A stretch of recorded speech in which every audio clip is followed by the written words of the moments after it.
They're known as the best in the game, always giving 100%. These sports professionals endeavour to come out on top every time.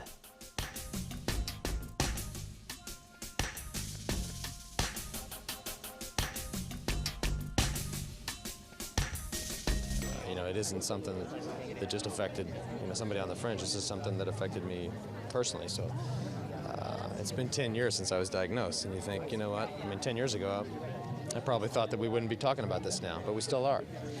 And as I stand here today, I hope in 10 years we're not talking about it anymore, but we might be. So. Lance Armstrong is an American professional road racing cyclist. After being diagnosed with testicular cancer in 1996, doctors told him he only had a 50-50 chance of surviving. A true champion, Armstrong went on to battle against the disease, winning his fight and coming out a Tour de France winner. Starting out as a triathlete, Armstrong was good in the water and fast on his feet, but it was cycling that was his strength. This in turn led to the decision to concentrate on cycling competitions.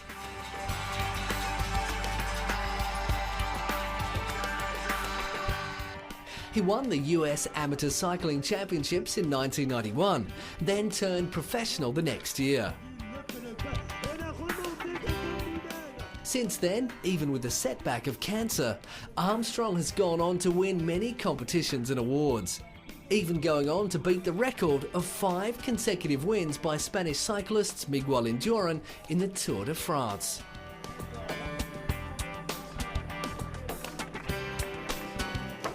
Even though doctors told Armstrong that his chances of survival from the cancer were 50-50, his actual odds were much worse. The cancer spread to his brain and lungs. He underwent brain and testicular surgery, as well as receiving high-dose chemotherapy, eventually recovering. All this, and he was only in his mid-20s. It showed me the ultrasounds and the other x-rays and said we had a problem. And of course, I just, what everybody does, I was in denial. I thought this can't be, because I'm 25 years old, I'm one of the best in my sport, and why would I have cancer? In 1997, Armstrong began cycling again and established his own foundation, the Lance Armstrong Foundation.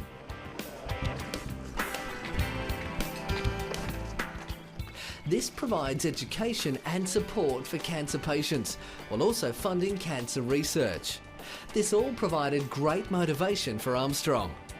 Had they said the whole time, well, it's not so good, it's going bad, then my motivation wouldn't have been as much. In 1999, Armstrong went on to qualify for cycling's most prestigious race, the Tour de France.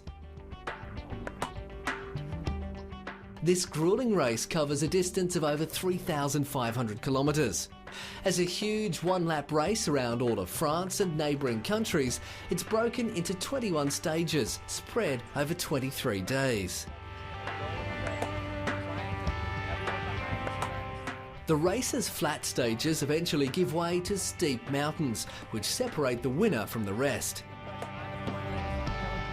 Armstrong won the Tour de France 7 consecutive times, from 1999 through to 2005, a feat that is yet to be passed, and ending a career that he loved. I'm not in this for money, I'm not in this for notoriety, I'm not in this for fame, I'm in it because I love it. And the day that I don't love it, I'm going to go away and I'm going to be a retired athlete that spends time at home with his family and plays golf. Since retiring from racing in 2005, Armstrong has been focusing on his foundation, along with being one of the founders of Athletes for Hope. His amazing career has seen many milestones and sporting accolades, proving you can overcome anything and come out a winner.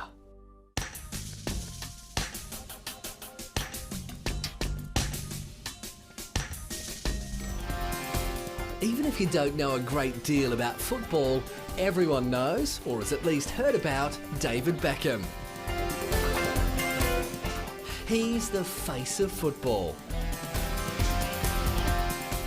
Realising his passion for the sport at a young age, when he attended the Bobby Charlton Soccer School, he impressed coaches with his natural ability. His football future was cemented when he signed for Manchester United in 1991 as a trainee.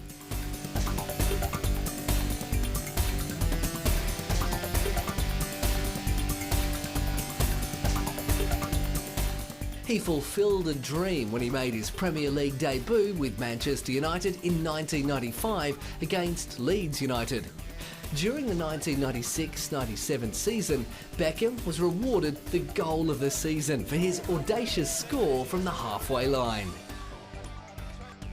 The Professional Footballers Association Young Player of the Year is now just as famous for his brilliant fashion sense, passion for body art and constant, sometimes outrageous change in hairstyles, as he is for his football style.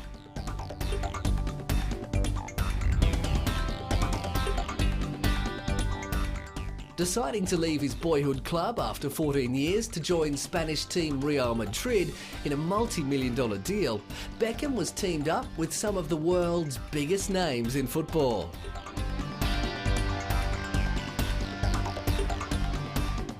As runner-up in both the European and World Player of the Year awards, Beckham is regarded as one of the world's premier footballers and a hero to fans around the globe, with many of them just dying to catch a glimpse of their favourite sports star in action.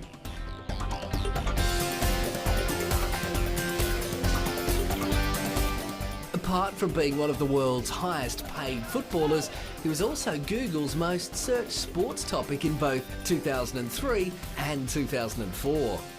And looking for a fresh challenge, Beckham signed a 5-year contract with North American club LA Galaxy. He is now a household name around the world, being recognised on and off the field for many different achievements. On the field, some of his superior accomplishments include Sports Personality of the Year and named in Pele's FIFA 100 list of greatest living players. All this recognition has led to the release of many books by the football great, giving fans many more opportunities to meet and greet the star. This popularity and attention has now made him an elite advertising brand and fashion icon. As part of the Adidas Impossible is Nothing campaign, the football legend teamed up with Scooby-Doo and the gang for an animated television commercial. David Beckham! How could Scooby tackle David? That's impossible. Jinkies, because he's not the real David Beckham. Scooby? So who's David Beckham? I was only trying to teach an old dog new tricks.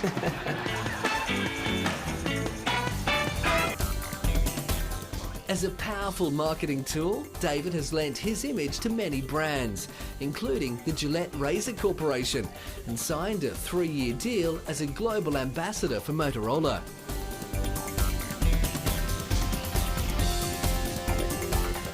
Throughout his contract, which began in 2006, Beckham's role included exclusively carrying Motorola products and having Beckham content, such as screensavers and videos of him in action embedded into the handsets.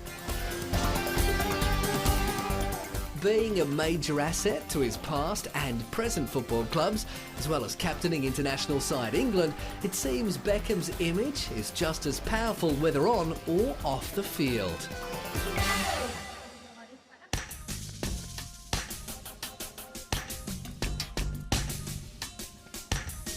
Winning Wimbledon at 17, that was probably my biggest achievement because it came at such a young age and also at a time where I never really thought I was ready physically and mentally to win my first Grand Slam, and you know, and also all the things that came with it. You know, it took so long to realize, and it was always a dream of mine ever since I came and played Wimbledon since I was a junior. Maria Sharapova, a Russian professional tennis player who's already had the #1 ranking, was the first Russian woman to win the Wimbledon title, defeating Serena Williams in 2004, and was only 17 years old when she accomplished it. As of April 2008, she was the 3rd-ranked female player in the world and the top-ranked Russian female player. By 2006, she was the highest paid female athlete. By early 2008, Sharapova had won every Grand Slam singles title except for the French Open. It's easy to understand why she's ranked so high so early in her career. It's amazing to be able to accomplish it at such a young age. I never thought, looking back a few years back, I never thought it would come so soon. I've always dreamed of becoming #1 in the world, but it's so exciting, but hopefully it will stay there for a long time, so that's what I'm working on now.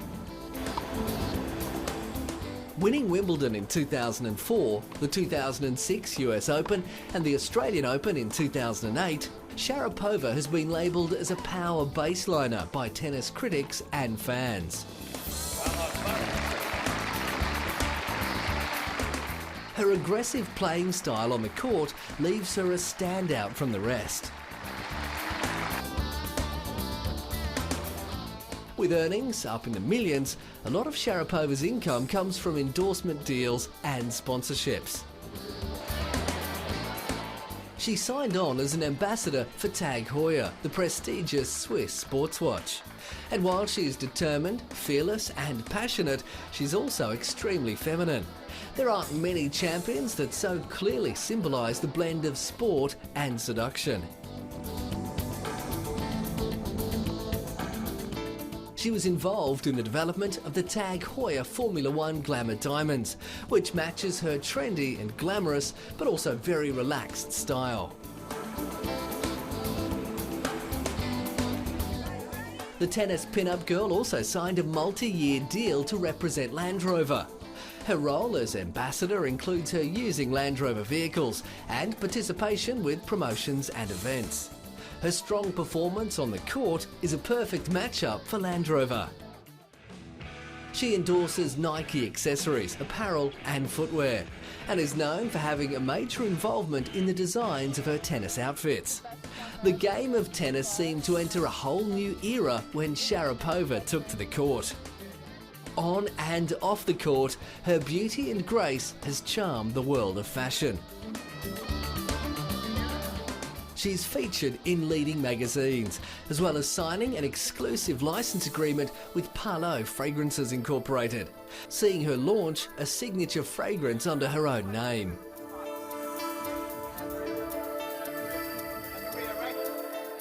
Her many magazine appearances have also seen her popularity boost.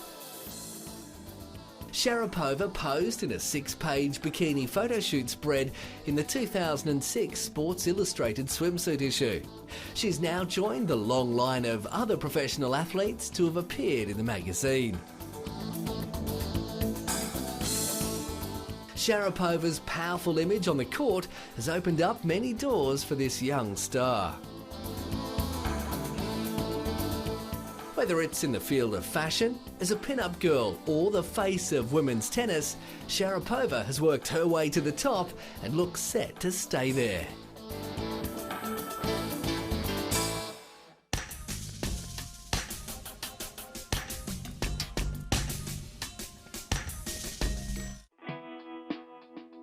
Valentino Rossi is an Italian professional motorcycle racer. He's one of the most successful motorcycle racers of all time, and by 2006 he'd already won 7 Grand Prix World Championships and was hungry for more.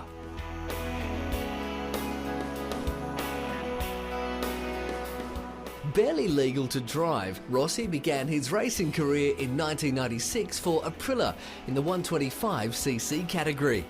He won his first World Championship the following year in 1997. He was the youngest ever rider to win the 125cc World Championship. He continued the winning streak when he bumped up to the 250cc class. In his first year of riding 250cc, he came in second. By 1999, he was the world champion, once again with Aprilia. Rossi's success came a lot from the influence of his father, also a former Grand Prix winner, who encouraged him from an early age when he began showing an interest in go-karts, which then progressed to mini-motos. By 2000, Rossi had entered a new phase of his career, now riding for Honda in the 500cc class. With the 500cc championships giving way to the newly created MotoGP, Rossi became the last ever 500cc world champion in 2001. But Rossi didn't stop there. In both 2002 and 2003, he took out the MotoGP world title, with the Australian Grand Prix at Phillip Island in 2003 being considered as one of Rossi's greatest performances. He was given a 10-second penalty for overtaking during a yellow flag after Ducati rider Troy Bayliss crashed, but still managed to win the race more than 15 seconds ahead of his competitors.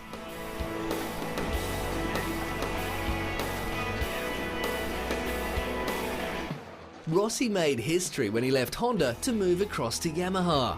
He won again in 2004 and 2005 and created history when he became the first rider to win back-to-back Premier Class races for different manufacturers.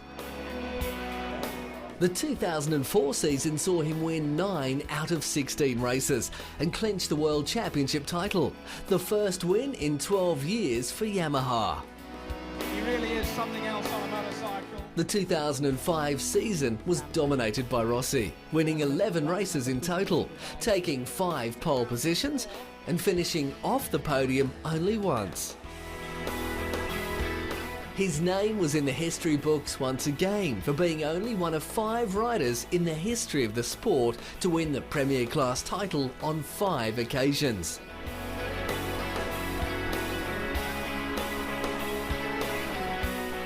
Yamaha's 50th anniversary was celebrated in style, with Rossi helping them to win the manufacturers and team titles.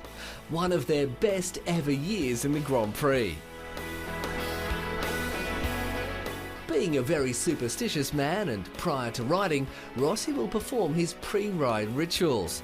Stopping 2 meters from his bike, he'll bend over and reach his boots, which in turn began the TV spoiler, "Are your boots ready?" Once at his bike, he'll crouch down and hold the foot peg with his head bowed. It's hard to know whether his pre-ride rituals have helped him to become one of the most successful and talented riders in the history of the sport, or whether he's just a natural.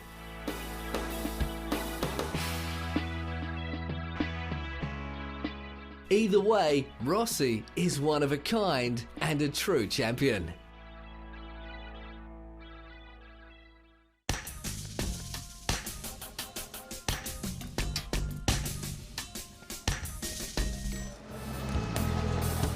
Spanish Formula One racing car driver Fernando Alonso is already a 2-time world champion and is one of the youngest Formula One drivers to have accomplished this.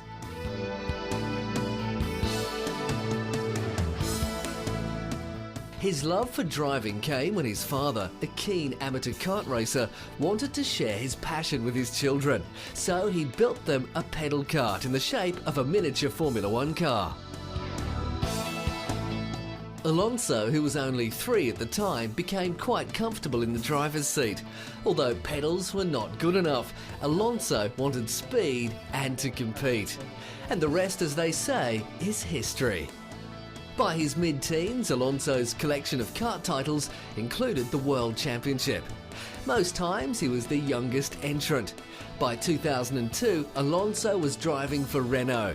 He became the youngest ever pole winner in only his 2nd race and at the young age of 21.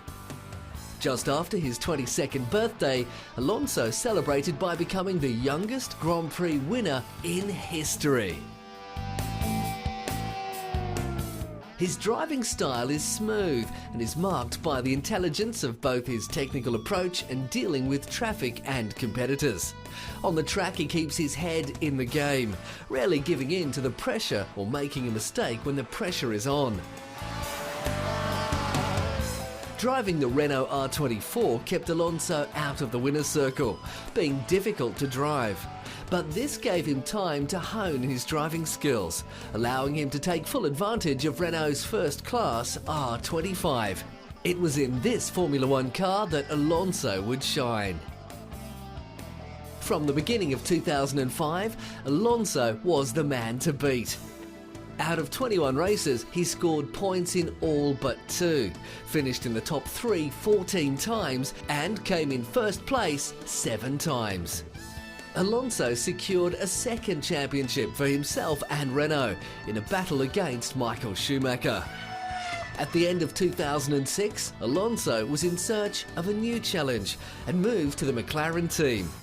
There he found himself up against some fresh talent, Lewis Hamilton.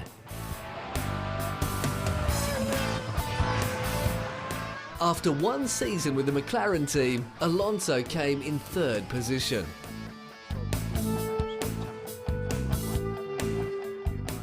His stay there was short-lived, and after roughly 12 months, Alonso was back with Renault for the 2008 season.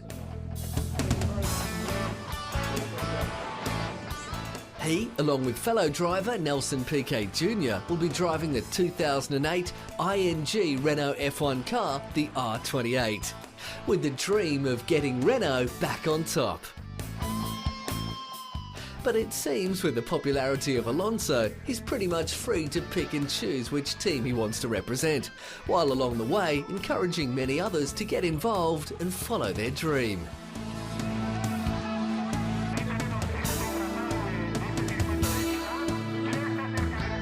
Participating in the go-kart challenge in Spain was a way of encouraging children to go for it, while letting them spend some time with their idol.